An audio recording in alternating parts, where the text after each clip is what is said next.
प्रभु श्री राम पहुंचते हैं जटायु के पास। जिस समय जटायु की ऐसी स्थिति को देखा तो प्रभु भी हैरान हो जाते हैं।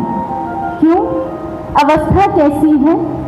जटायु जिसके पंख काट दिए गए हैं और जो जीवित सिर्फ इसलिए है कि वो मां सीता की सूचना अपने प्रभु को दे पाए।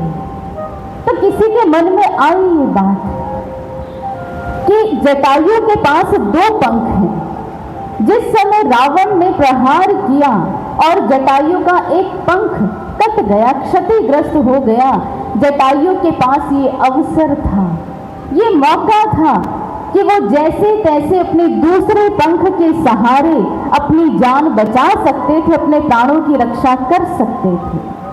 ऐसा क्यों नहीं हुआ? ऐसा क्यों नहीं किया?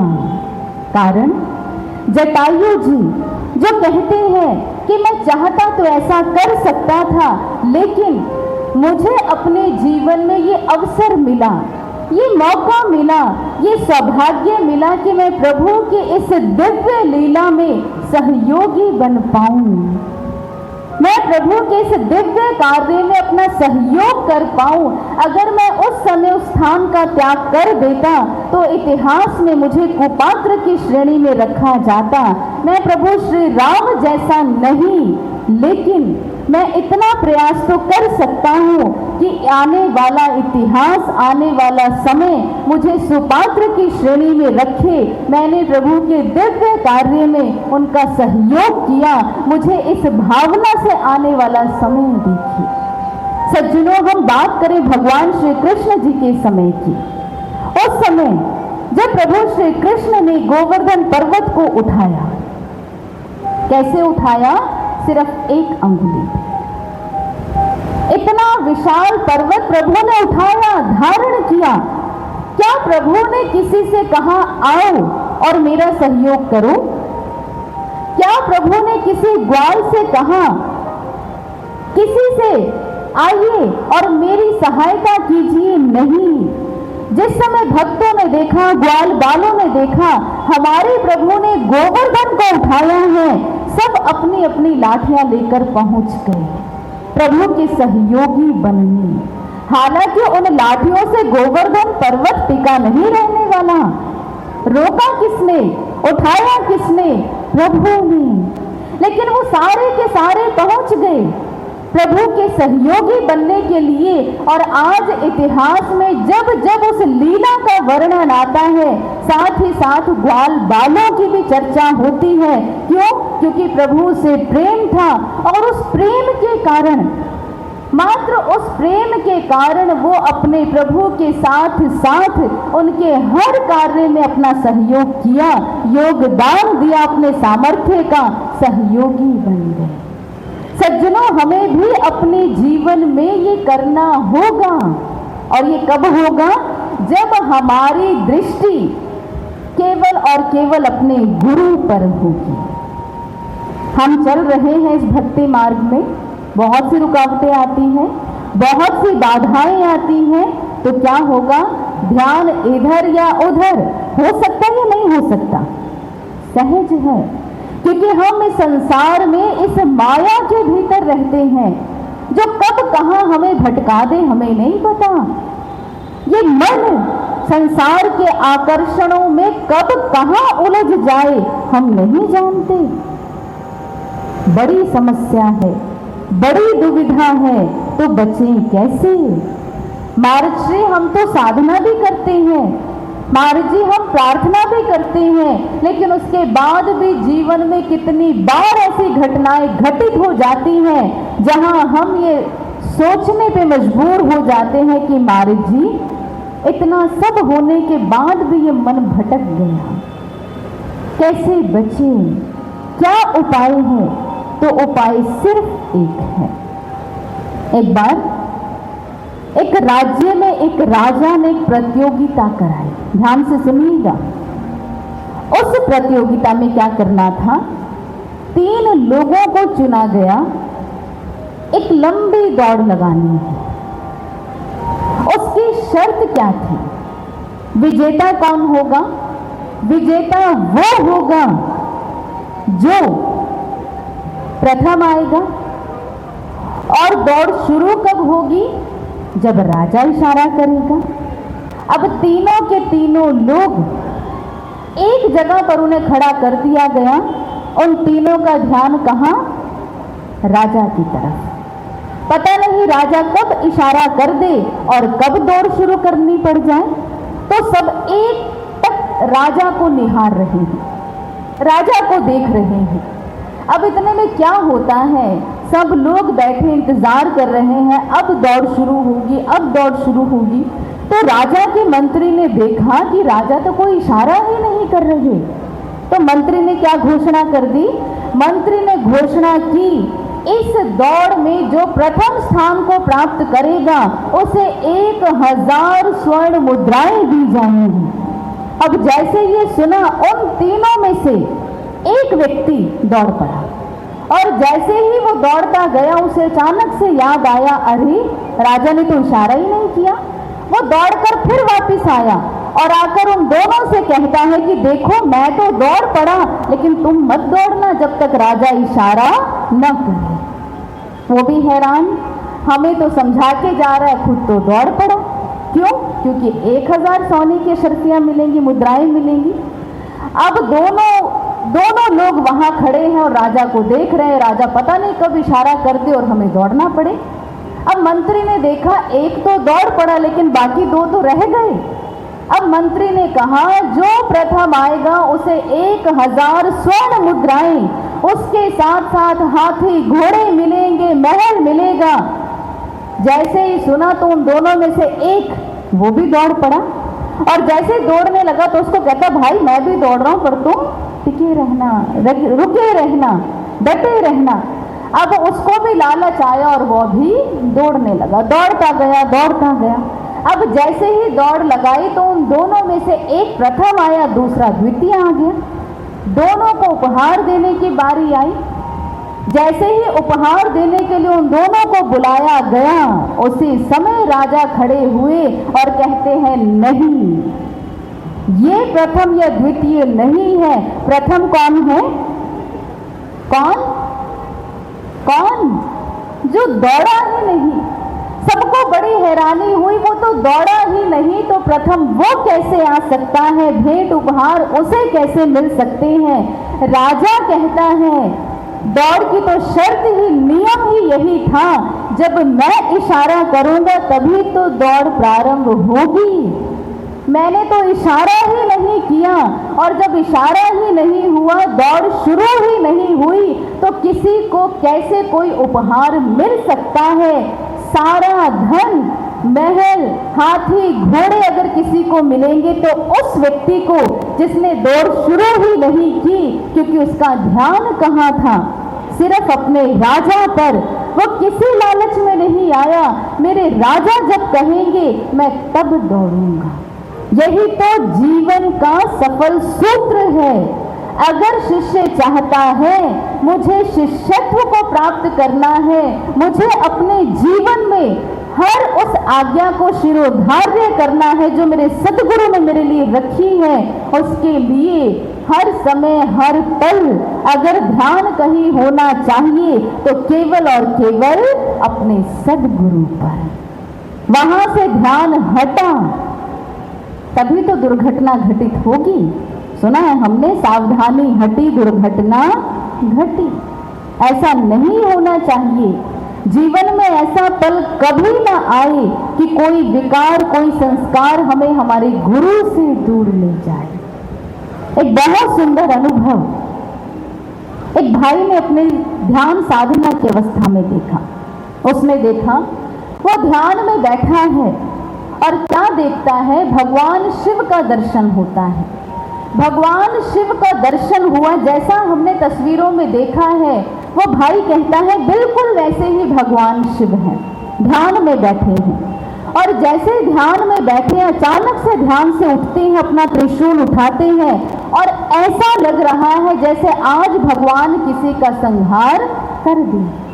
बड़ी ही तीव्र गति से अपना त्रिशूल हाथ में लेकर भगवान शिव एक दिशा की ओर दौड़ रहे हैं। जैसे ही ये हुआ तो वो भैया कहते हैं मैंने देखा आसपास बहुत से लोग एकत्रित हैं और वहीं पर एक फोटोग्राफर मुझे दिखाई देते हैं और सब लोग उनसे कहते हैं, अरे भाई वहां फोकस करो, देखो आज भगवान किसका उद्धार करेंगे, आज कौन है जो भगवान के त्रिशूल के माध्यम से आज गति को प्राप्त करेगा, उस तरफ अपने कैमरे को घुमाओ।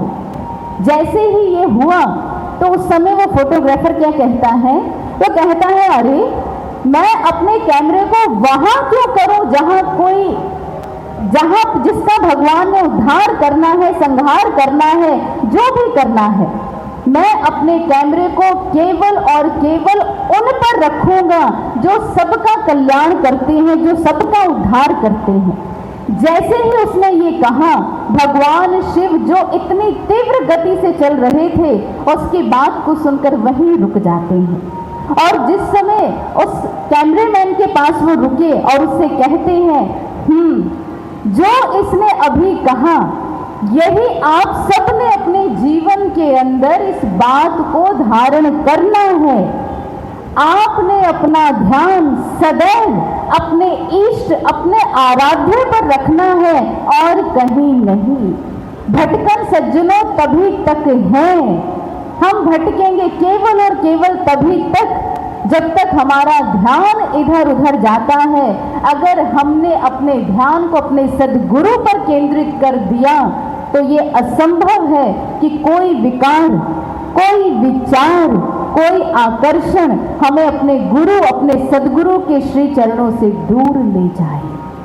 महर्षि कहते हैं प्रार्थना में बहुत शक्ति हुआ करती है, नित्य प्रति प्रार्थनाओं से जुड़कर रहना है और आने वाले समय में हमारी क्या भूमिका रहेगी, ये आज वो इतिहास निर्मित हो रहा है।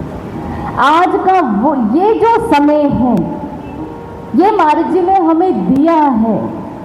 हम वो हैं जिन्होंने महाराज श्री की दिव्य लीलाओं का आनंद प्राप्त किया है। बहुत सी दिव्य लीलाएं, जब जब महाराज जी का संदेश आया, हम महाराज जी का दर्शन करने, चाहे पंजाब हो या दिल्ली हो, दिव्य धाम आश्रम हम गए। कितनी लीलाएं देखी महाराज जी की, बहुत सारी। और वो यही यादें तो हैं जिनके सहारे हम आज भी इस भक्ति मार्ग पर बढ़ रहे हैं। जब महाराज जी सम्मुख हैं तो कभी विचार करना, कभी देखना, ध्यान देंगे तो हम ये अनुभव कर पाएंगे। अगर महाराज जी समक्ष हैं तो हमें अपने जीवन के दुख नहीं लगते, क्योंकि हमारे आराध्य हमारे समक्ष हैं। आपने महाराज श्री को दिव्य लीला, प्रसाद लीला करते देखा होगा, और नहीं अगर हम उस समय के साक्षी बने तो हमने सुना होगा या हमने महाराज श्री की वीडियो में देखा होगा। तो क्या घटना घटित होती थी, महाराज श्री दर्शन देने आए और भक्तों ने जोर जोर से जयकारा लगाना। क्या जयकारा लगाना, क्या जयकारा लगाते थे हम कि महाराज जी आ जाएं, जय श्री राम, जय श्री राम। जोर जोर से सभी भक्तों ने जयकारे लगाए। सबकी पुकार सुन के महाराज जी कहाँ रुक पाते, महाराज जी आते दर्शन देने के लिए और शुरू हो जाती महाराज जी की प्रसाद लीला, दिव्य प्रसाद लीला। अब महाराज जी प्रसाद लुटा रहे हैं, बहुत संगत है। अब प्रसाद एक आया और हाथ कितने, हाथ कितने जिनकी कोई गिनती नहीं, हमारे तो 2 ही हैं, लेकिन जितने लोग वहां उपस्थित हैं हम उनको गिन पाएंगे नहीं। क्या दिख रहे हैं, सबके हाथ ऊंचे हाथ कर करके जय श्री राम। महाराज जी इस तरफ, महाराज जी यहाँ, हम यहाँ, बाहर से भी और अंदर से भी महाराज जी प्रसाद, महाराज जी हमें भी मिल जाए। अब उस समय एक और घटना घटित होती है। क्या, जब प्रसाद आया तो ऐसा तो है नहीं कि एक प्रसाद आया तो एक के पास जाएगा और बाकी सब दूर हो जाएंगे, नहीं। उस एक प्रसाद के लिए सब ललायित रहते हमें मिल जाए। कोई किसी के पांव पे चढ़ जाता, कोई किसी को धक्का मार देता, कोई नीचे गिर जाता, कोई किसी के ऊपर चढ़ जाता। आप में से जिसने ये दृश्य देखा है वो भली भांति जानते हैं। सब हवा की तरह को इधर जा रहे हैं उधर जा रहे हैं, बहुत चोट लग रही है, गिर गए, उठे, कपड़े झाड़े, फिर कहाँ ध्यान? महाराज जी की तरफ। किसी ने पांव को कुचल दिया, बहुत दर्द हुआ, लेकिन उसके बाद जैसे ही देखा अरे अरे दूसरा प्रसाद, फिर से ध्यान कहाँ? महाराज जी की तरफ। इतना कष्ट, इतनी तकलीफ, लेकिन उसके बाद भी जरा से आह नहीं, एक ही विचार महाराज, जिसमें भी आपने हमारा कोई कर्म काटा होगा, कोई संस्कार काटा होगा, और फिर से उठ खड़े होते हैं दर्शन करने, महाराज जी को निहारने, इस आस के साथ कि महाराज जी इस बार प्रसाद हमें भी मिल जाए। कितनी सुंदर घटना है। हमें दुख, कष्ट, तकलीफ सब हुई, लेकिन वो सारी छूमंतर हो गई। क्यों? क्योंकि ध्यान कहाँ था? अपने महाराज जी की ओर। सज्जनों, यही हमें अपने जीवन में भी लागू करना है। महाराज जी अक्सर ये समझाते आए हैं, सुख की घड़ी में भक्ति करो। सुख में, क्योंकि दुख में नहीं कर पाओगे। दुख में क्या होगा? जिस समय आपके जीवन में कोई विषम परिस्थिति आएगी, जिस समय जीवन में कोई कष्ट आएगा, कोई दुख आएगा, आपको अपने कर्म क्षेत्र में उतरना पड़ेगा। उस समय आपको उस परिस्थिति के निमित्त हो सकता है समय न मिल पाए, इसलिए सुख की घड़ी में भक्ति करो, साधना करो, ध्यान करो।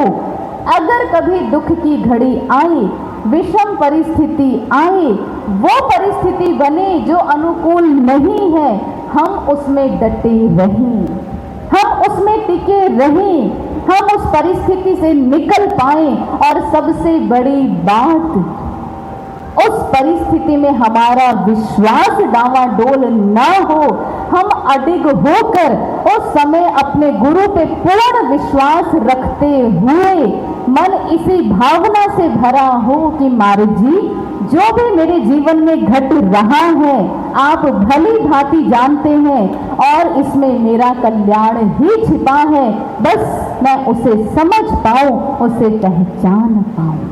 इसलिए सज्जनों, हमें सदैव अपने समक्ष अपने सद्गुरु को रखना होगा, तब ही हम इस भक्ति मार्ग पर बड़ी दृढ़ता से बढ़ पाएंगे।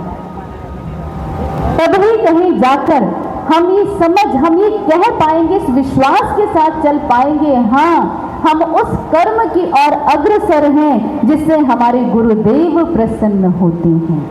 ऐसा नहीं कि हम अपने कर्म को छोड़ दें, ऐसा नहीं कि हम निश्चिंत होकर बैठ जाएं, क्योंकि भक्त के जीवन में उथल पुथल होती है और होती रहेगी। एक बड़ी सुंदर सी बात आती है जो हम सबके लिए भक्ति का बड़ा गूढ़ संदेश देकर जाती है।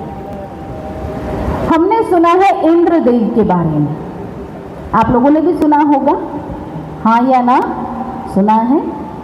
एक बार क्या हुआ, इंद्रदेव भगवान से किसी बात पर रुष्ट हो गए, नाराज हो गए। इतने नाराज हुए, उन्होंने ये घोषणा करवा दी, इस पृथ्वी पर 12 वर्षों तक वर्षा नहीं होगी। इंद्र ने कहा ये घोषणा पूरी पृथ्वी तक पहुंचा दो, जन जन तक ये संदेश मिल जाना चाहिए, पहुंच जाना चाहिए। अब क्या हुआ, इंद्रदेव का संदेश था, उनकी आज्ञा थी, तो सब तक पहुंच गया। कितने वर्षों तक बारिश नहीं होगी? आवाज नहीं आई। 12 वर्षों तक। अब सब लोग भयभीत। आपको पता चल जाए 12 वर्षों तक वर्षा नहीं होगी तो क्या स्थिति होगी हमारी? 12 वर्ष तो जब बीतेंगे तब बीतेंगे, हम तो आज ही सोच सोच के बीमार हो जाएंगे, भाई कैसे चलेगा, बड़ा मुश्किल है। अब बिल्कुल यही स्थिति हुई पृथ्वीवासियों की, सब परेशान हैरान। अगर 12 साल तक बारिश नहीं हुई क्या करेंगे? अगला दिन सुबह हुई, सूर्य देव उदित हुए, सब किसान अपने अपने घरों में बैठे हैं। कारण क्यों बैठे अपने अपने घरों में? क्योंकि सबको पता है बारिश नहीं होगी, तो खेत में जाने का क्या मतलब, क्या प्रयोजन जब वर्षा ही नहीं होनी। इतने में गांव से एक किसान अपना हल और अपने बैल लेकर खेत की ओर चल पड़ा। रास्ते में एक व्यक्ति मिला। उसने कहा, भाई कहाँ जा रहे हो? ध्यान से सुनना इस घटना को। कहाँ जा रहे हो? उसने कहा, भाई अपने खेत पर। अरे तुम्हें नहीं पता इंद्रदेव ने क्या कहा? कहते, क्या कहा? इंद्र ने कहा है 12 वर्षों तक वर्षा नहीं होगी। हाँ पता है, तुम फिर भी चल पड़े। किसान कहता है कि भाई देखो, इंद्र का कार्य इंद्र जाने, वो वर्षा करेगा या नहीं करेगा ये उसको पता है, लेकिन इंद्र की इस घोषणा के चक्कर में अगर मैंने हल नहीं चलाया और मैं हल चलाना भूल गया तो फिर मेरा क्या होगा? मुझे तो खेत पर जाना है और अपना कर्म करना है। अब जैसे ही किसान अपने खेत पर पहुंचा, अपने खेत को जोतने लगा, हल को चलाने लगा। बड़ी जैसे वो रोज अपनी मेहनत, अपना पुरुषार्थ करता था वैसे ही कर रहा है। बाकी सब किसान अपने घर में हैं। अचानक से क्या हुआ, एक मेंढक उछलता उछलता किसान के पास पहुंचा, उसके हल पे बैठा। उसने कहा, अरे किसान भाई क्या कर रहे हो? किसान कहता, भाई अपने खेत पे काम कर रहा हूँ। तुम्हें नहीं पता बारिश नहीं होगी, 12 साल तक इंद्र बारिश नहीं करेगा। किसान कहता है, पता है। कहते, फिर हल क्यों जोत रहे हो? खेत क्यों जोत रहे हो? हल क्यों चला रहे हो? किसान ने वही बात कही, देखो इंद्र के कारण मैं अपने कर्म को नहीं छोड़ सकता। मैं हल चलाना भूल गया तो मेरा क्या होगा? मैं तो हल चलाऊंगा। अब जैसे ही मेंढक ने ये सुना तो मेंढक ने अपने लिए बड़ी सुंदर बात निकाल ली। बात तो किसान की बिल्कुल सही है। अब 12 साल तक बारिश नहीं होगी। मेंढक कब निकलते हैं? कब निकलते हैं? वर्षा ऋतु में। कितना शोर सुनाई देता है। मेंढक सोच में पड़ गया, 12 साल तक बारिश नहीं होगी और बारिश में ही तो मैं टर टर करता हूँ। अगर 12 साल तक बारिश नहीं हुई, मैं टर टर करना भूल गया तो मेरा क्या होगा? जोर जोर से आवाज करने लगता है, टर टर बोलने लग जाता है। अब जैसे ही ये शोर एक मोर ने सुना, मोर से नहीं रहा, वो आया मेंढक के पास आके कहते हैं, अरे क्या कर रहे हो? क्यों बेकार में आवाज कर रहे हो? तुम्हें नहीं पता 12 साल तक बारिश नहीं होगी? मेंढक कहता है, पता है। कहते फिर क्यों बोल रहे हो? तो कहता है, देखो वो किसान भी अपना खेत पे काम कर रहा है, वो अपना कर्म ईमानदारी से कर रहा है। इंद्र के कारण उसने अपना कर्म नहीं छोड़ा, तो मैं अपना कर्म कैसे छोड़ दूं? वर्षा ऋतु का समय है और मुझे तो बोलना है, ये मेरा कर्म है, इसलिए मैं तो आवाज करूंगा ही करूंगा। मैं भूल गया बोलना तो क्या होगा? अब मोर ने जैसे ये सुना तो मोर को भी बात समझ आ गई। बात तो सही है, 12 वर्षों तक वर्षा नहीं हुई, क्योंकि मोर भी तो पंख फैला के नाचता है और मैंने पंख ही नहीं फैलाए और मैं नाचा ही नहीं। 12 साल के में अगर मैं नाचना भूल गया तो मेरा क्या होगा? उसने भी उसी समय अपने पंख फैलाए और उछल उछल के नृत्य करने लगा। अब किसान अपने खेत पे काम कर रहा है, मेंढक जोर जोर से बोल रहा है और मोर नाच रहा है। अब जैसे ही ये सारा दृश्य, ये सारी सूचना इंद्रलोक तक पहुंची, इंद्र ने कहा, क्या उनको नहीं पता कि वर्षा नहीं होगी? वो व्यर्थ में परिश्रम कर रहे हैं।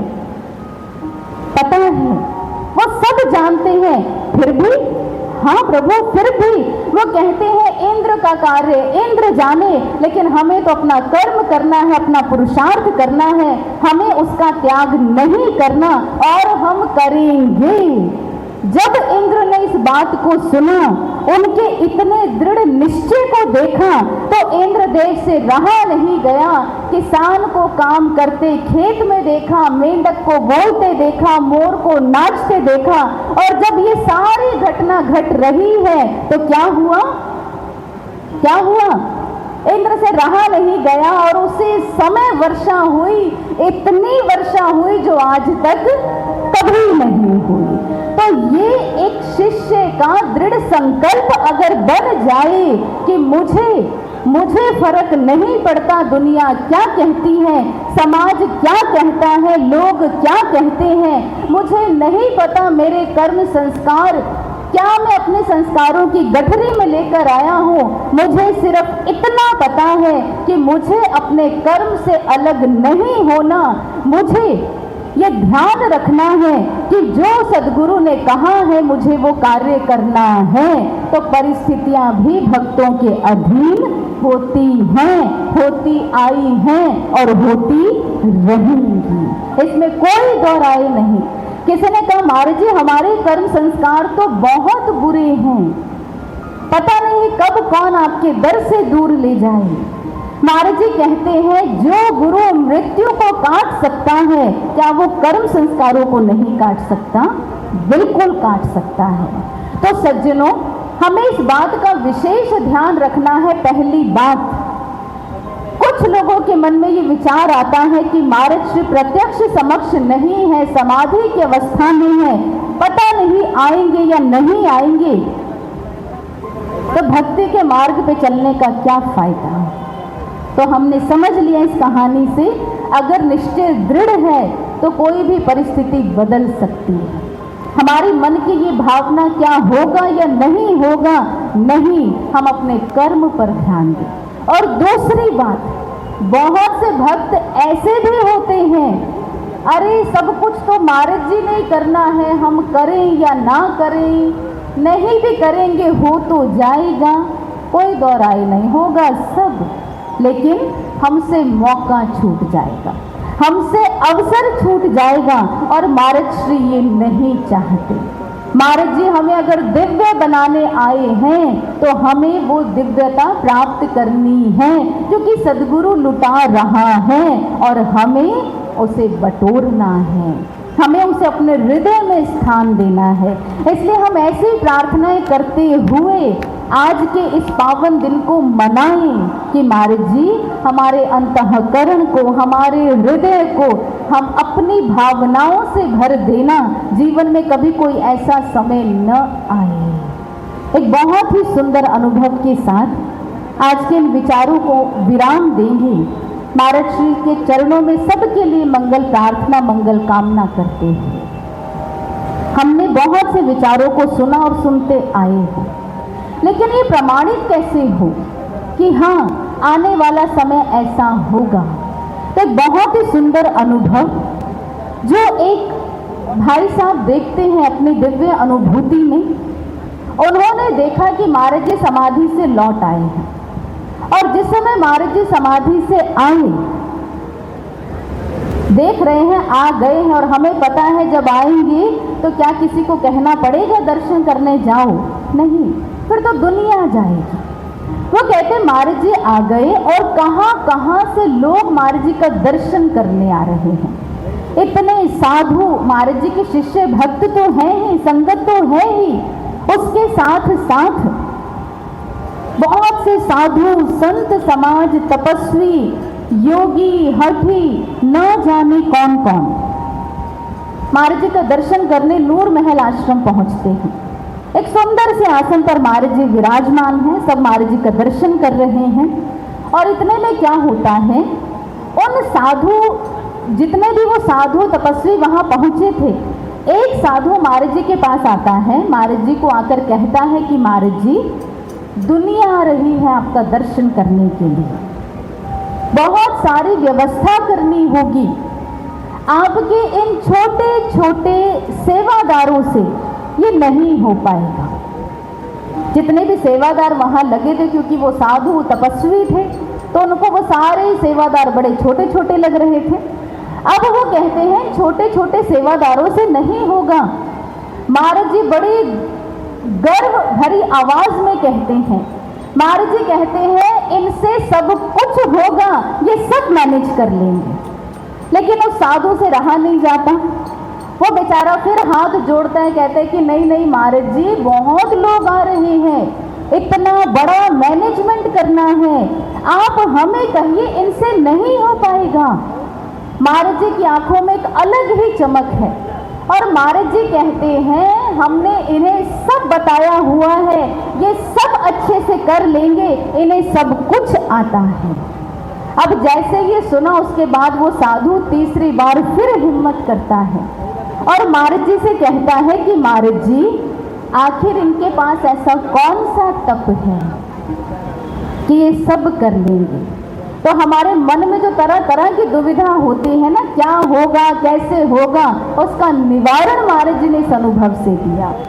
महाराज जी कहते हैं इनके पास वो तप है, कौन सा, जब हम समाधि की अवस्था में थे इन सब ने निडर होकर हमारी सेवा की, हमारी आज्ञाओं का पालन किया। इन्होंने लोगों के बहुत ताने सुने हैं, लेकिन ये इस भक्ति मार्ग पर दृढ़ता से बढ़ते रहे। इनके पास इनकी भक्ति का, हमारे ज्ञान का तप है, ये सब कर लेंगे। जिस समय महाराज जी कहते हैं तो वो साधु संतुष्टि तो उसे नहीं हो पाती, बड़े अनमने मन से आगे की ओर चल पड़ता है। तो सभी लोग पहुंच रहे थे दिव्य सरोवर में स्नान करने। सभी भक्त श्रद्धालु वहां पहुंचते हैं, दिव्य सरोवर में स्नान करते हैं और स्नान करने के बाद वो साधु भी जैसे ही लौटते हैं एक संतुष्टि उनके चेहरे पर दिखाई देती है और वो बड़ी प्रसन्नता के पास महाराज जी के पास आते हैं और महाराज जी उन्हें देखते हैं और महाराज जी कहते हैं हमारे ये भक्त ऐसे ही नहीं है, ये आज के समय के जो दिख रहा है बड़े साधारण, ये बड़े आधुनिक विशिष्ट सेवादार हैं, ये बहुत अच्छे से अपनी सेवाओं को कर रहे हैं और देखना आने वाले समय में ये बड़े से बड़े आयोजन बड़ी आसानी से पूर्ण कर लेंगे, इन्हें किसी की आवश्यकता नहीं। कारण आधार सद्गुरु है, तभी तो ये संभव है, बिना सद्गुरु के ये नहीं हो सकता। और वो साधु जिस समय उस दृश्य को देखता है वो महर्षि के चरणों में प्रणाम करता है, हाथ जोड़ता है और जितने लोग वहां आ रहे थे उन सबसे कहता है निश्चिंत होकर आओ, आपको यहाँ कोई असुविधा नहीं होगी। आशुतोष महाराज जी के शिष्य हर आयोजन को बड़े अच्छे से मैनेज करते हैं, ये मैंने प्रत्यक्ष देखा है। और उसके बाद वो दोनों हाथ ऊपर उठा के जय आशुतोष करता हुआ वहां से चला जाता है। तो हमारा भविष्य कैसा होगा, हम सोचे ऐसा होगा, ऐसा बना ले वैसा बना ले, नहीं हो सकता सज्जनों, हमारी बुद्धि की सीमाएं हैं। हमारा भविष्य कैसा होगा ये सद्गुरु को पता है, हम उन्हें आधार दे वो वैसा निर्माण कर देंगे जैसा वो चाहते हैं, हम सिर्फ उपलब्ध रहें। महाराज जी हम आपके श्री चरणों में उपस्थित हैं, महाराज जी आप जैसा बनाना चाहते हैं आप हमें बनाएं, बस महाराज जी के हर वचन, महाराज जी के हर विचार, महाराज जी की आज्ञा हम शिरोधार्य करें और निरंतर इस प्रयास में रहें कि महाराज जी हम नहीं कर सकते आप करा सकते हैं। हमारा मन आप पर केंद्रित नहीं होता, लेकिन आप चाहें तो क्या नहीं हो सकता, आप कुछ भी कर सकते हैं। इसलिए महाराज जी हमारे मन की बागडोर को भी आप संभालें, उस दिशा में लेकर जाएं जहां आप ले जाना चाहते हैं। हम सबके मनों पर कार्य करें और हमारा मन सुमन बन पाए, हमारा मन आपके भावों से भरा रहे, हृदय की भूमि कभी बंजर ना हो, कभी वीरान ना हो, आपकी यादों से सदैव हरी भरी रहे। आइए ऐसी ही मंगल कामना, मंगल प्रार्थना करते हुए महर्षि के जय घोष के साथ इन विचारों को विराम देते हैं। बोलिए सद्गुरु श्री आशुतोष महाराज जी की, सद्गुरु श्री आशुतोष महाराज जी की, सियावर रामचंद्र भगवान की, सच्चे दरबार की।